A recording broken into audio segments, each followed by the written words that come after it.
ఒక ప్రశాంతమైన గ్రామంలో కిరణ్ అనే బాలుడు నివసించేవాడు.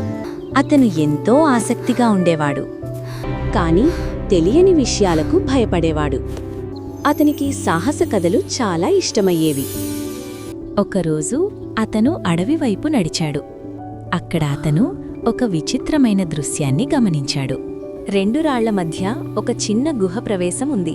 ఆ గుహలో చల్లని గాలి వస్తోంది. కిరణ్ కొంత భయపడ్డాడు. అదే సమయంలో ఒక చిన్న నక్క కనిపించింది. ఆ నక్క గుహలోకి నడిచింది. అది భయపడకుండా ముందుకు సాగింది. కిరణ్ ఆశ్చర్యంగా చూశాడు. అతను కూడా గుహలోకి అడుగుపెట్టాడు.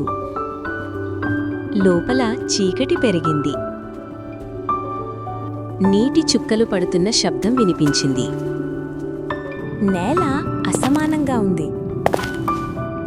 అతను జాగ్రత్తగా నడిచాడు. నక్క ముందుకు సాగుతోంది. కొంతసేపటికి మార్గం ఇరుకుగా మారింది. కిరణ్ జారిపడిపోయాడు. అతనికి భయం కలిగింది. అతను ఆగిపోలాడు.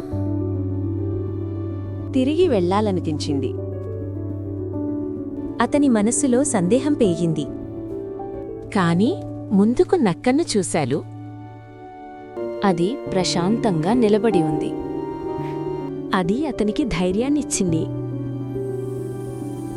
అతను మళ్ళీ ముందుకు నడిచారు. కొంత దూరంలో ఒక వెలుగు కనిపించింది.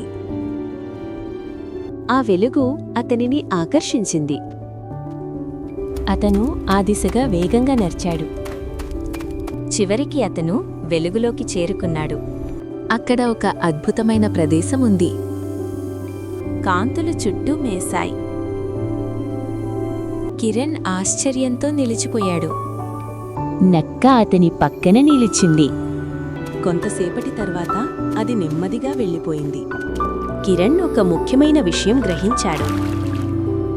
నిజమైన సాహసం భయాన్ని దాటి ఉంటుంది అని అతను నేర్చుకున్నాడు.